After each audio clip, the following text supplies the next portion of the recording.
Selamat datang di Modi Channel. Modi Channel mempersembahkan 17 tips psikologi untuk membaca pikiran dan karakter orang secara instan.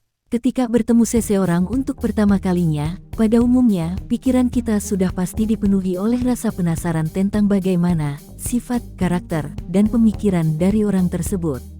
Karena alasan itulah, penting bagi kita untuk mengetahui bagaimana cara manusia berkomunikasi. Menurut para pakar psikologi, ketika dua atau lebih individu berinteraksi, 55% pesan yang benar-benar ingin disampaikan berasal dari bahasa tubuh, 38% berasal dari nada atau intonasi suara, dan hanya 7% sisanya berasal dari kata-kata yang diucapkan. Itu berarti, ketika kita bertemu seseorang untuk pertama kalinya, kita harus mempertimbangkan ketiga faktor yang sudah disebutkan tadi, selain memperhatikan penampilan. Jadi, jika kamu ingin mengetahui apa yang dipikirkan oleh orang lain, ketika pertama kali bertemu, perhatikan petunjuk-petunjuk berikut ini. Nomor 1, kontak mata. Ada pepatah yang mengatakan bahwa mata adalah jendela hati. Untuk mengetahui jenis kontak mata mana yang diberikan, kamu harus bisa mempertimbangkan konteksnya. Misalnya, jika seseorang benar-benar tidak bisa mengalihkan pandangannya darimu, maka itu bisa berarti bahwa dia tertarik atau suka kepadamu. Di sisi lain, ketika kamu bertatapan mata dengan sesamamu dan kemudian dia tidak bisa melihatmu kembali, maka itu bisa menandakan bahwa dirinya merasa gugup atau menyembunyikan sesuatu. Lalu, kalau kamu berbicara dengan individu yang tatapan matanya membuatmu merasa tidak nyaman, terutama jika matanya tidak berkedip, itu bisa menandakan bahwa dia sedang berbohong. Nomor 2, alis mata. Bila kamu ingin melihat seberapa nyaman orang lain ketika berbicara denganmu, maka lihatlah alis matanya. Ada 3 emosi utama yang membuat alis mata manusia terangkat, yaitu terkejut, khawatir, dan rasa takut. Cobalah untuk mengangkat alis matamu ketika sedang mengobrol santai dengan teman terdekat. Pasti akan sulit, bukan? Nah, jika kamu berbicara dengan seseorang dan dia mengangkat alisnya, padahal topik pembicaraan kalian tidak menyebabkan rasa terkejut, khawatir, atau takut, berarti individu tersebut merasa tidak nyaman. Nomor 3, senyuman. Dalam hal tersenyum, mulut dan bibir bisa berbohong, tetapi tidak dengan mata. Harus diketahui bahwa senyum yang benar-benar tulus adalah senyum yang sampai ke mata dan menciptakan kerutan di sekitarnya. Manusia sering tersenyum untuk menyembunyikan apa yang sebenarnya mereka pikirkan dan dirasakan. Jadi, lain kali, jika kamu ingin tahu apakah senyum orang lain tulus atau tidak, perhatikan kerutan di sekitar area matanya. Jika tidak ada kerutan, maka itu berarti mereka menyembunyikan sesuatu. Nomor 4, apa yang diucapkan. Kalau kamu bertemu seseorang untuk pertama kalinya, dan dia terus-menerus membicarakan hal-hal positif, seperti memuji pasangan atau rekan kerjanya, maka kemungkinan besar individu tersebut memiliki kepribadian yang cukup baik. Penelitian menunjukkan bahwa, semakin sering seseorang menilai positif kepada sesamanya, sebagai pribadi yang baik, sopan, penuh kasih dan santun, maka kemungkinan besar dia juga memiliki sifat-sifat tersebut, dan begitu juga sebaliknya. Jika sering membicarakan hal-hal buruk, maka orang itu cenderung juga mempunyai karakter yang sama. Nomor 5, parabahasa. Parabahasa adalah sebuah bentuk komunikasi nonverbal, seperti gerakan tangan, ekspresi wajah, postur tubuh, dan gelengan kepala. Pada dasarnya, parabahasa merupakan sebuah cara yang bagus untuk mengetahui pikiran lawan bicara kita dengan memerhatikan seluruh aspeknya. Misalnya, jika seseorang menggunakan nada monoton untuk merespon perkataanmu, maka kemungkinan besar dia tidak suka atau tidak tertarik dengan kata-kata yang kamu lontarkan. Lalu, kalau ada yang menggunakan sarkasme, itu menandakan bahwa apa yang sebenarnya ingin dikatakan berkebalikan dengan apa yang diucapkannya. Jadi, perhatikanlah penekanan yang diberikan lawan bicaramu ketika bertutur kata, dan lihat bagaimana cara pelafalannya. Ini dapat memberikanmu petunjuk tentang apa niat mereka yang sesungguhnya. Nomor 6, lirikan menyamping.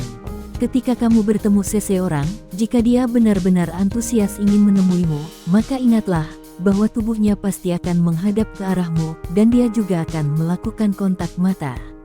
Di sisi lain, Kalau kamu bertemu dengan individu yang langsung melirik ke samping saat berjumpa denganmu, maka itu adalah bahasa tubuh yang menunjukkan bahwa mereka ingin pergi. Nomor 7, frekuensi mengangguk. Pada umumnya, mengangguk merupakan tanda untuk menyetujui sesuatu. Akan tetapi, harus diketahui bahwa apabila ada orang yang mengangguk berlebihan, maka itu mungkin menandakan bahwa mereka cemas tentang sebuah kesepakatan. Ketika memberi instruksi kepada misalnya teman atau bawahanmu dan mereka mengangguk secara eksesif, itu berarti mereka khawatir tentang apa yang kamu pikirkan dan bertanya-tanya apakah kemampuan mereka dalam mengikuti aba-aba diragukan atau tidak. Nomor 8, dagu dan rahang. Ketika manusia mencoba membuat keputusan, jika menggosok dagu dan melihat ke arah atas, bawah, atau samping adalah hal yang cenderung dilakukan, dan ini menandakan pemikiran yang keras. Lalu, rahang yang terkatuk menandakan seseorang sedang mengalami stres yang mendalam, dan merasa tidak nyaman dengan situasi sekitar. Selain itu, mereka yang mengatupkan rahangnya ketika berkomunikasi juga menandakan bahwa topik percakapan dengan lawan bicara mungkin mengarah ke sesuatu yang dikhawatirkan, atau mereka sedang berfokus kepada hal lain yang menyebabkan stres. Nomor 9, postur tubuh. Postur tubuh ternyata bisa memberikan beberapa petunjuk tentang tingkat kepercayaan diri manusia. Misalnya, jika seseorang berjalan tegak dengan bahu ke belakang dan melihat lurus ke depan, ini mengindikasikan bahwa dia merasa baik tentang dirinya dan juga percaya diri. Namun, kalau ada individu yang membungkuk dan melihat ke bawah ketika mereka berjalan, maka ini mungkin mengindikasikan kerendahan diri dan kurang percaya diri. Nomor 10, menggosok tangan. Telah dipercaya oleh banyak ahli bahwa gerakan tangan dapat mencerminkan pikiran kita. Ketika ada orang yang menggosok-gosokkan kedua tangannya secara bersamaan, pada umumnya itu menandakan bahwa dia memiliki perasaan yang baik tentang sesuatu dan juga yakin bahwa akan ada hal menakjubkan yang segera terjadi di masa depan. Nomor 11, jabatan tangan. Dengan hanya berjabat tangan atau bersalaman saja, kamu bisa dengan cepat mengetahui tentang sifat, karakter, dan kepribadian orang lain. Mereka yang memiliki jabatan tangan yang lembut cenderung patuh dan menurut. Sebaliknya, jabatan tangan yang kuat dan keras menunjukkan kecenderungan suka mendominasi. Selain kekuatan jabatan tangan, lama waktu bersalaman ternyata juga bisa mengungkapkan isi pikiran. Jika seseorang hanya sebentar saja berjabat tangan denganmu, maka itu menunjukkan bahwa dia tidak ingin memiliki hubungan yang dalam denganmu. Di sisi lain, jabatan tangan yang lama mengindikasikan bahwa orang itu berniat untuk menjalin relasi yang dalam bersama kamu. Nomor 12, condongkan tubuh. Jika ada orang yang mencondongkan tubuhnya ke arahmu ketika kalian sedang berbicara, maka ini menunjukkan bahwa dia tertarik dengan apa yang kamu katakan dan menaruh rasa hormat kepadamu. Lalu, ketika kamu sedang berbicara dan seseorang mendekat kemudian mencondongkan tubuhnya ke arahmu, maka itu menunjukkan bahwa dia ingin curhat. Selain itu, kalau ada yang bersandar ke belakang atau menjauhkan tubuhnya darimu ketika kalian sedang berbicara, menunjukkan bahwa orang tersebut bosan dengan topik pembicaraan kalian dan mungkin merasa tidak nyaman. Nomor 13, cara memegang bayi. Baiklah, mungkin beberapa dari kamu menganggap ini aneh, tetapi cara memegang bayi ternyata bisa mengungkapkan banyak hal. Jika kamu bertemu dengan seseorang untuk pertama kalinya dan kebetulan dia baru saja menjadi seorang ibu atau ayah, coba lihat lengan mana yang digunakan untuk menggendong bayi mereka.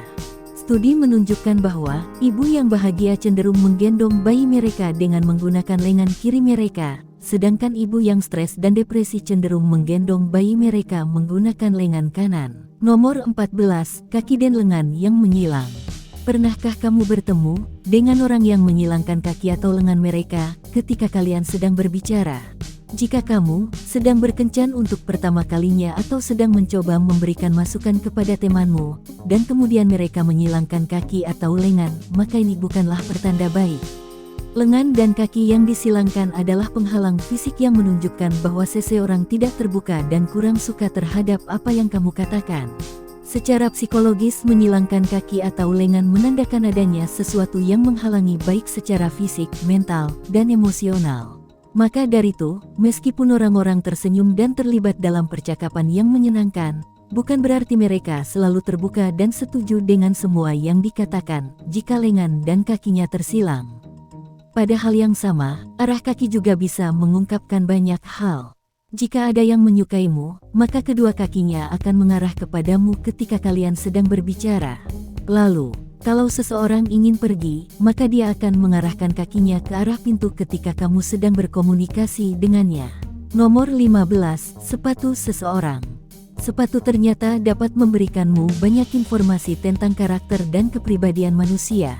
Hasil penelitian menunjukkan bahwa tipe dan jenis sepatu yang dipilih dapat secara akurat mencerminkan personalitas seseorang. Misalnya, orang yang mudah gugup cenderung memiliki sepatu yang selalu baru, atau sepatu yang selalu bersih. Lalu, individu yang ramah cenderung suka memakai sepatu yang praktis, dan kemudian mereka yang agresif cenderung menyukai sepatu boots. Nomor 16, penampilan seseorang. Bagaimana orang-orang berpakaian dan menampilkan diri, dapat mengungkapkan banyak hal tentang mereka. Pribadi yang menata rambutnya dengan rapi, memakai pakaian yang telah disetrika dan memperhatikan gaya secara keseluruhan menunjukkan bahwa mereka detail dan suka memperhatikan hal-hal kecil. Sementara itu, orang yang tidak menata rambutnya dengan rapi dan suka memakai pakaian kasual mungkin memiliki sifat kreatif. Terakhir, mereka yang terlihat tidak terawat, berantakan dan bau, bisa menandakan sifat yang malas dan jorok. Nomor 17, meniru bahasa tubuh. Jika kamu belum pernah mencoba membaca bahasa tubuh, mungkin ini adalah sesuatu yang tidak kamu sadari. Ingatlah, di masa depan nanti, kalau ada seseorang yang meniru bahasa tubuhmu, ini berarti dia merasakan sesuatu yang sangat baik darimu, sehingga ingin menyelaraskan dirinya dengan kamu. Ini juga menandakan bahwa pembicaraan berjalan dengan baik, dan pihak lain pun menerima pesanmu dengan baik. Aksi meniru bahasa tubuh dilakukan secara tidak sadar karena pada dasarnya, tidak ada manusia yang dengan sengaja ingin meniru orang lain. Tetapi, ketika kita merasa nyaman dengan seseorang, maka kita memiliki kecenderungan untuk meniru apa yang dilakukannya. Beberapa dari kita ada yang cukup lihai dalam membaca tanda dan bahasa tubuh orang lain. Sementara, beberapa dari kita ada yang tidak bisa melakukannya. Membaca pikiran dan perilaku orang lain tidaklah mudah. Akan tetapi, jika kamu bisa melakukannya, maka ini pastinya akan sangat membantu kamu. Tentu saja, setiap individu itu berbeda satu dengan yang lainnya, sehingga mungkin beberapa trik psikologi tersebut tidak bisa akurat 100%. Meski begitu, mudah-mudahan dengan 17 trik psikologi yang telah kami bagikan, kamu bisa menjadi lebih baik dalam membaca pikiran dan karakter orang lain. Apa pendapat dan pemikiranmu tentang video ini ketika kamu bertemu seseorang untuk pertama kalinya? Apa hal pertama yang biasanya kamu perhatikan tentang orang tersebut? Bagikan pemikiran kamu di kolom komentar di bawah video ini. Jika kamu menikmati konten seperti ini, tekan tombol suka dan bagikan dengan teman-temanmu agar kami dapat terus membuat video seperti ini. Untuk lebih banyak video seperti demikian, tekan tombol subscribe dan ingat untuk mengaktifkan tombol pemberitahuan postingan. Pastikan juga untuk menonton video kami yang lainnya ini. Terima kasih telah menonton.